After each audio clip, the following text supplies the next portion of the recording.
Hi everyone, I hope you all are doing well and you all are safe and healthy during these times. This is Radhika here again, and this video is going to be about why do so many empaths live in their la la land. This question it actually came up during one of the sessions that I was having with a client, and he mentioned that um, a, a big problem is that a lot of people who are empaths they live in their fantasy land more than in the current reality. So his point was that that's why a lot of times you miss the red flags, because most of the time you're preoccupied with stuff that's going on in your head. So basically he was trying to say that a lot of empaths are not currently in the present moment, they are not here completely, and that's why they they experience a lot of traumatic experiences with narcissists. So that's very true. And then we got into discussion of why empaths are so much in their la la land. So the truth is that when if you are an empath, right, if you qualify or if you categorize yourself like an empath, what that means is you are very empathetic. Now when you everyone is empathetic, but in childhood everyone is empathetic, but slowly, depending on how your childhood takes shape, some people become less empathetic, some people stay more empathetic, and that is everyone's story, how their life progresses.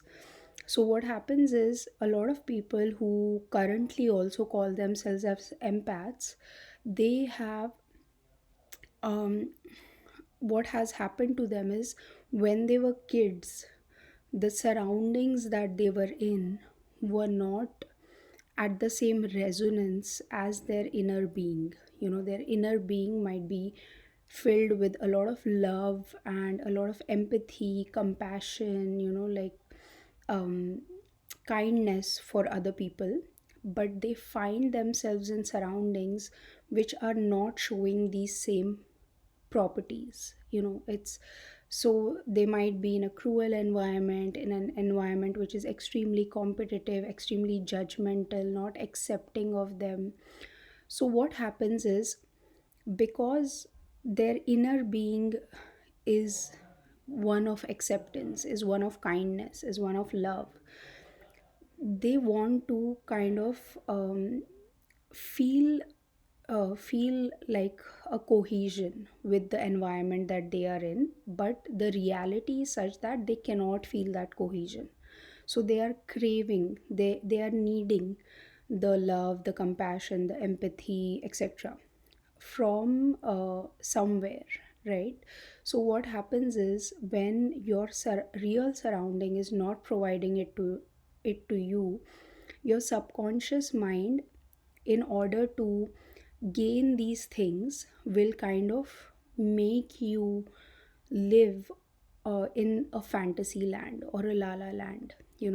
So you will make up stories in your mind, or make up scenarios in your mind, or make up um, just like dreams in your mind, where you are in this other kind of a reality or other kind of a world or fantasy, where you are loved, where you are accepted, where you feel your potential is being recognized, where someone is loving you, someone is caring for you.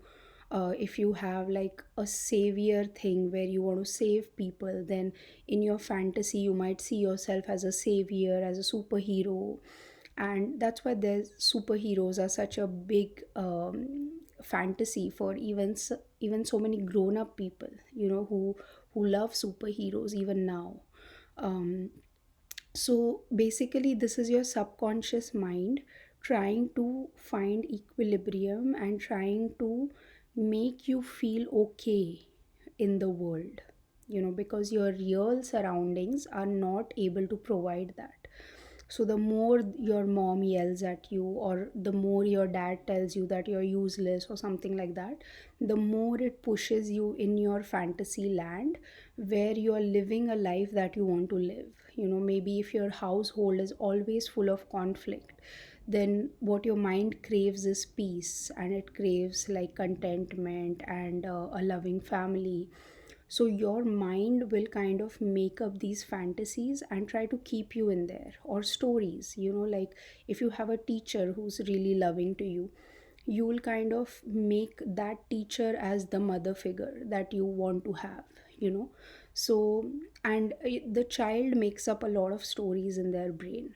So this also results in something called as dissociation. So you kind of separate yourself from the reality around you. It also results in maladaptive daydreaming, which is, you have a lot of daydreams and you live more in your fantasy land than in the current reality where you are currently rooted. So yeah, so basically everything that you lack in your surrounding, you find instead in your fantasy la la land.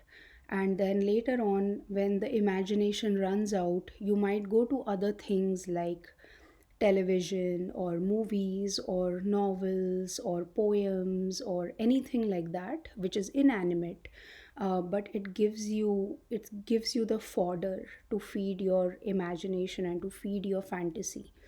Um, and it might feel very jarring for such a person to suddenly come back to reality and see the things that are actually going on around them.